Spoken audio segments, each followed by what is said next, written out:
Hey, what's up? My name is Jonathan Fink, and I'm the author of The Republic Baseball League, and this is my audiobook series.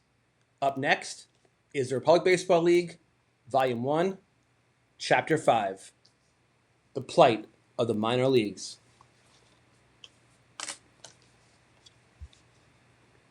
Professor Dempsey woke up bright and early, just in time to say, "Have a great day," and kiss Sarah goodbye on the cheek as she walked out of the kitchen into the garage. She was on her way to an important client meeting at her office. After a shower and breakfast, Dempsey prepared for the day ahead. He walked into the guest bedroom, opened the closet door, and decided which of his more than 3 dozen baseball jerseys he would wear to the university campus. He chose a classic, the red navy blue on white jersey of the defunct Colorado Springs Sky Sox. Dempsey knew it was the perfect choice for his next lecture later that morning. Dempsey drove to the campus, went to his office, and read and graded several papers his students had written on Major League Baseball's antitrust exemption and monopolistic power. Then he picked up the stack of sports business journals on his desk that he had borrowed from the university library the previous evening. He walked down the hallway and then strolled into the lecture hall. By this time, his students realized that their economics professor probably had a different baseball jersey for every class lecture. Dempsey told his students that while he was researching material for his PhD thesis, he came across some very interesting financial data and economic analysis related to baseball. He pulled out his notes and shared the following with the class.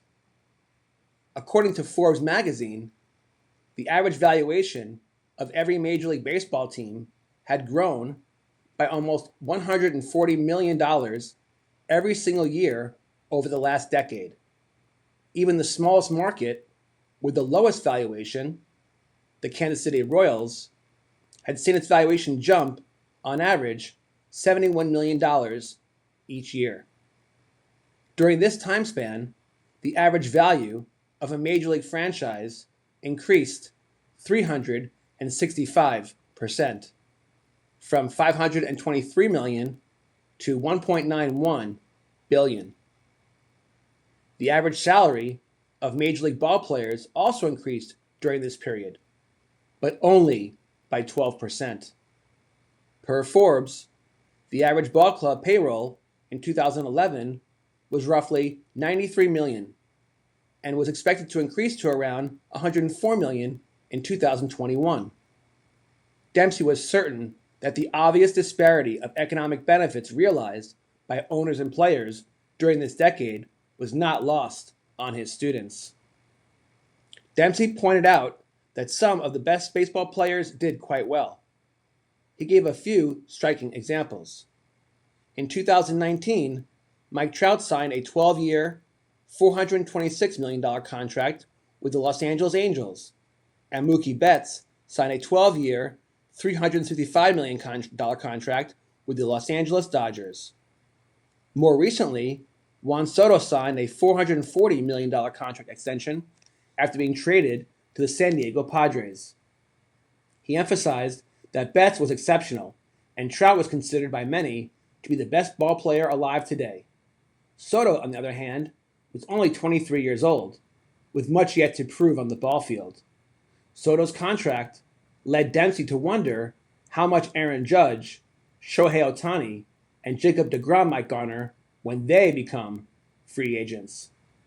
Then, Dempsey changed the direction of his lecture to focus on the economics of minor league baseball. He began with some success stories. First, he mentioned the Sacramento Rivercats franchise, the AAA minor league affiliate of the San Francisco Giants, valued at $49 million. The Rivercats amassed some of the most consistently successful attendance and revenue numbers in minor league baseball, averaging more than 9,000 fans per game. They played their home games at Raleigh Field, a $29.5 million ballpark built in the year 2000, which has generated 11.5 million in annual ticket sales, representing more than 50% of the team's revenues. Then he mentioned other successful minor league franchises, including the Charlotte Knights, the AAA affiliate of the Chicago White Sox, the El Paso Chihuahuas, the AAA affiliate of the San Diego Padres, and the Dayton Dragons, an affiliate of the Cincinnati Reds. Since opening their ballpark in 2014, the Charlotte Knights have averaged more than 9,400 fans per game, the highest in the minor leagues, and the team is estimated to be worth $47 million. The franchise has earned an annual profit of $5 million per season on approximately $17 million in revenue. It is estimated that the Chihuahuas in the Pacific Coast League are worth $38 million. The Dragons,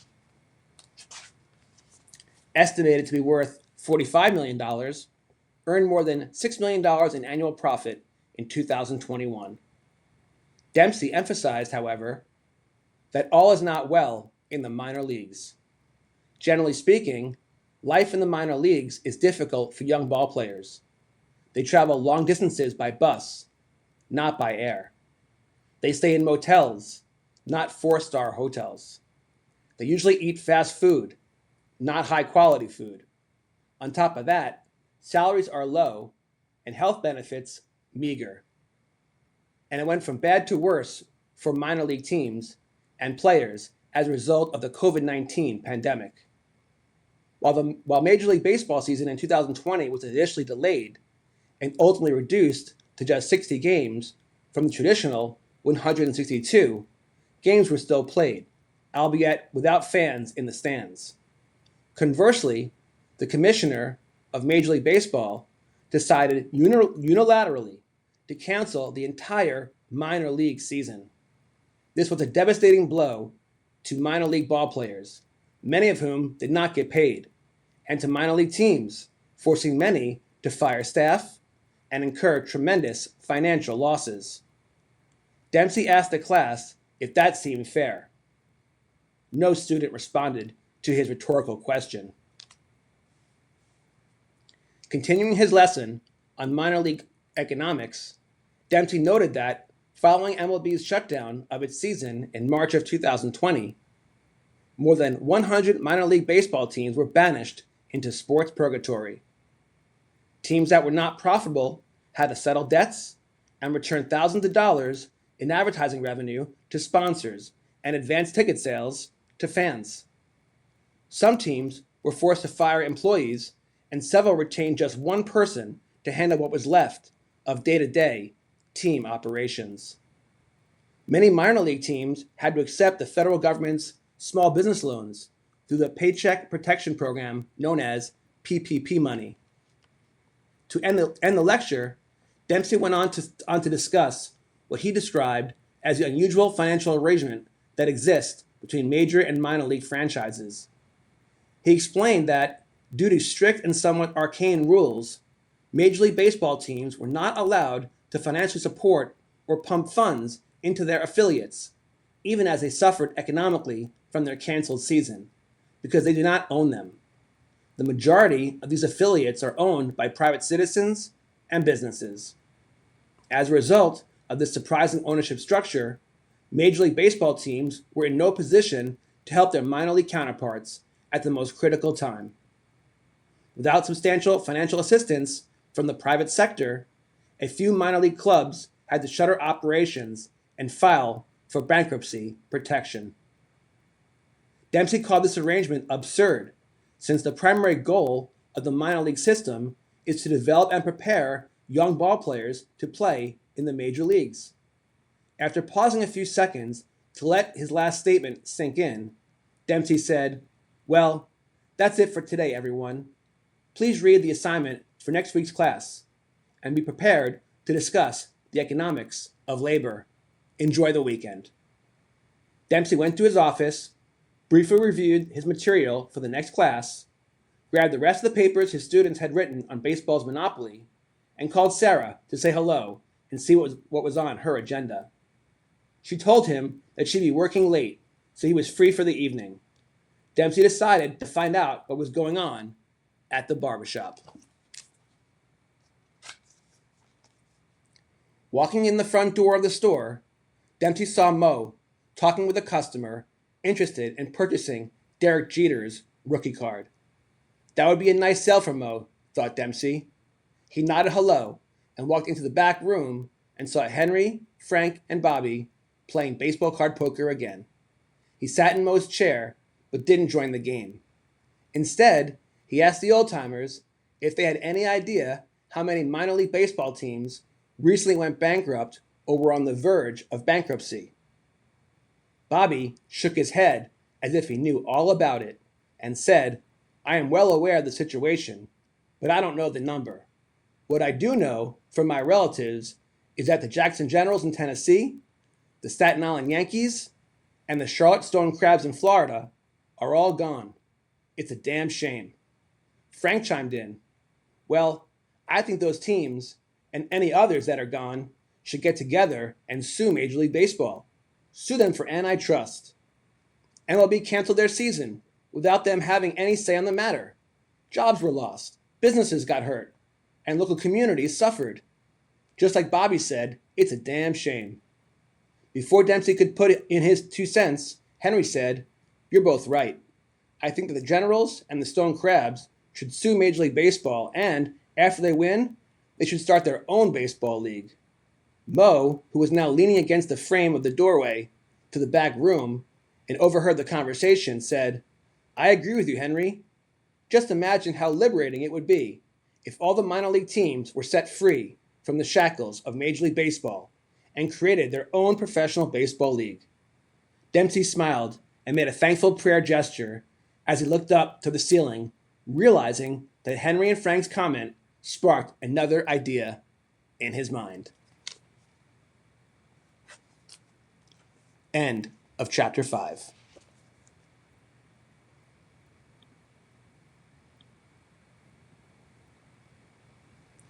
I'm Jonathan Fink. This has been the audiobook for the Republic Baseball League.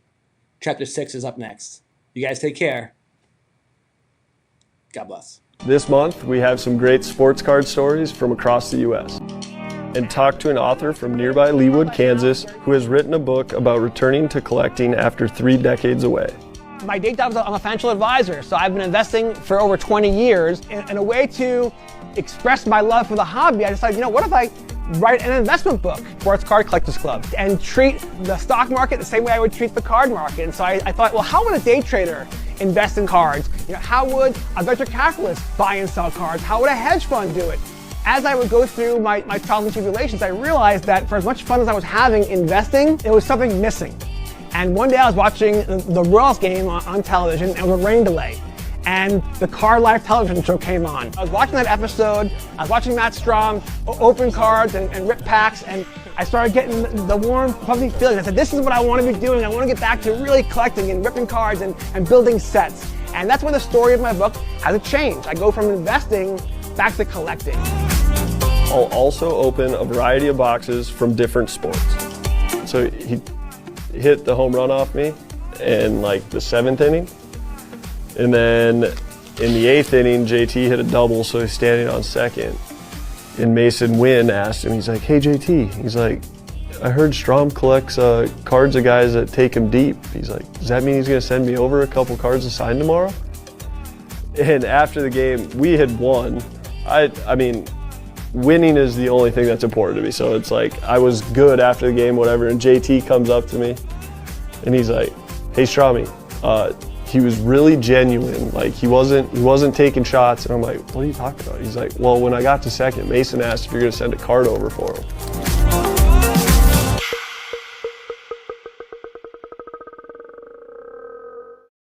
I'm just looking around my basement here, just walls covered with concert posters and toys, and just like, I have no intention of selling these things. I collect because I want to show off the things I love and do it in fun ways. And it just never crossed my mind that, hey, I'm going to go buy this thing just so I can resell it. Like that to me isn't a pure collector mentality. And obviously things change and times change. And,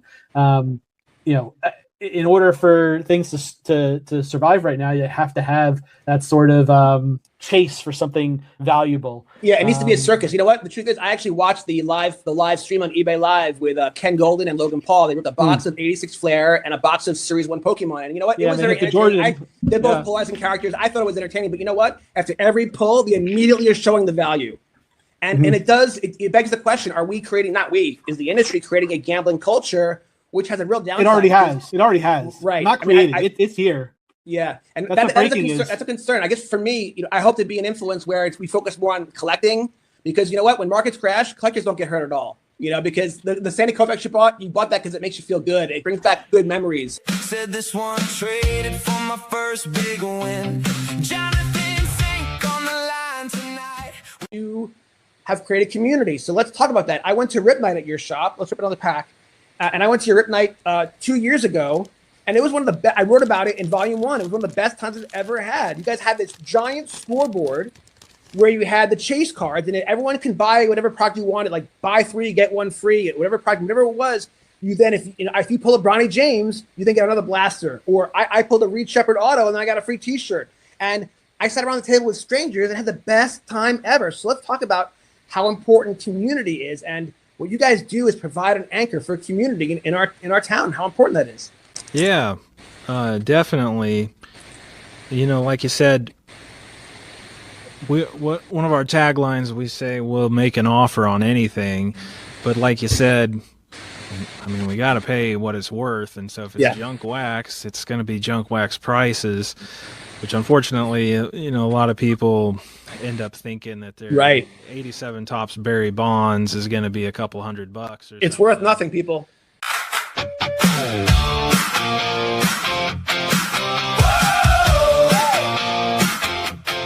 Brand and notoriety. And so when you're pitching these stories to these athletes, like I've reached out to a couple of different athletes about writing a potential article about their collections and having them kind of share their story. And it's like, yes, like I write for collectibles on SI, which is under the Sports Illustrated umbrella. It does carry weight. Like it does, people recognize that brand. It is important. And so I'm super grateful that I've been given the opportunity to write for that staff. The top segment that was done by you on you was so well produced, right? Did all that come from the conversation you had with Michael Rubin? Is that how that put you on the map to such an extent that all those opportunities happened?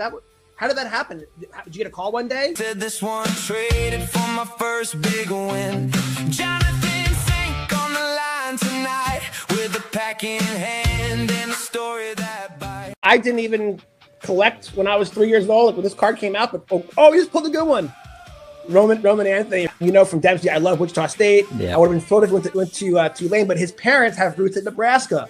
So for him, it was coming home. And so Nebraska got a good one. And so I'm not surprised that program's on the rise, because they got a great stadium, they have great resources, they got a great fan base with people like you, and their recruiting is fantastic. They're finding the talented kids. So yeah, in fact, the Big Ten. So yeah, Will Bolt, the head coach, he actually played at Nebraska when I was traveling with the Nebraska team in the late '90s. He was down at Texas A&M when I worked at Texas A&M. Rob Childress is the pitching coach, and I was on the hiring committee that hired him away from Nebraska to come down at Texas A&M, and they're thrilled that he's back here in Nebraska. He's a genius. The number of players in pro ball right now that went through Rob Childress, so he'll be under good guidance when he gets up here to Nebraska. They're good people. One kid found a mantle in the rain. One old friend came back with the same old chain. Talk to me about the reaction of the players, the other players, when they see this bat putter. Are they flipping out? They freak out when they see it? And they see it and they're like, they just stop. Yeah, let's go. Yeah. So the reason why I asked that question is because I had that experience literally yesterday. So when I first got the bat putter, I think I bought it 6 months ago, and it's customized for the Republic Baseball League, which is so cool. And now that I realize, now that I love it so much, and I got to use it yesterday, I'm like, I got to start buying them for different people. Like, anyone's a guest on my show, they're gonna get a bat putter, okay? Yeah.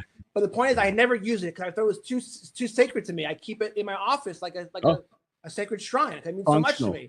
But then I was like, after watching all these videos and stuff like that, I'm like, you know what? There's this indoor amazing place in Kansas City called Tap-Ins. Okay, they have an outdoor putt, but also indoor.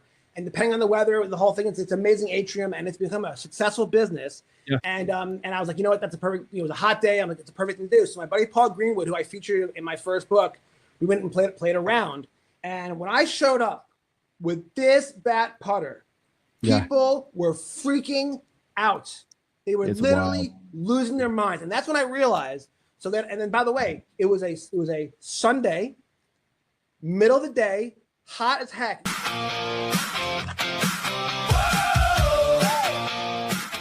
I want to see how it gets made, but you probably do actually. I want to see if there's quality control testers there. But you know, attention! If anyone in the tops is watching, Grip and Rip we want to get invited to a tour at a factory. The two of us. I told them I would work for free. Right. I would work absolutely free. I want to see how their stuff's made. Yeah, I'm curious. But like collation is like I'm sure there's a bunch of engineers that sit around and design. Got some breaking news for you. Yeah. Slab just texted me. No way. What do you say? The Looks are like this is the first year to hear it. Who is that? Right. Let me see here. Breaking news. Grip and Rip. Breaking news. Oh, U.S. agent. Okay, so I just got told that the finest mega boxes are going to be really, really, really good. Oh, interesting. 1.6 numbered cards a box. So you're guaranteed one numbered card with a 60% chance to pull a second numbered card. Wow, and interesting. Autos are 1 in 3. Whoa. So do you think that Topps decided to go big because this is their first year with Topps Finest in retail? I'm going to say yes. Yes. Right? Because I do think so. You usually get so upset with the delayed numbers, that they're delaying them. Or maybe, by the way, I don't know if it's a conspiracy that the odds are coming out later. I just think that maybe they're just not as efficient as they used to be. You might have watched this game back I'm when, sure I did. Currently, it's Derek only Coleman. Yeah, he was on my fantasy team for sure. pretty crazy to think, in the future you would be able to collect that moment that you watched. Right. And by the way, check that out. It's worth $198 versus the ones that are worth 35 cents because it makes sense. Because the same way that you value your 1964 Willie Mays card, you're going to value your Drazen Petrovic, and you're not going to want to give it up unless it's for a very, very good price because you love that memory. And what's wild is the same way that you get the warm, fuzzy feeling with dopamine hit, whatever, when you look at a card on your shelf, it's the same thing. But when you're online at the bank, you don't have your cards with you, Paulie, but you do have your phone, and you can pull up your Drazen Petrovic and pay respect to him and watch a couple of his awesome plays that give you the warm fuzzies because you can. It's wild. And so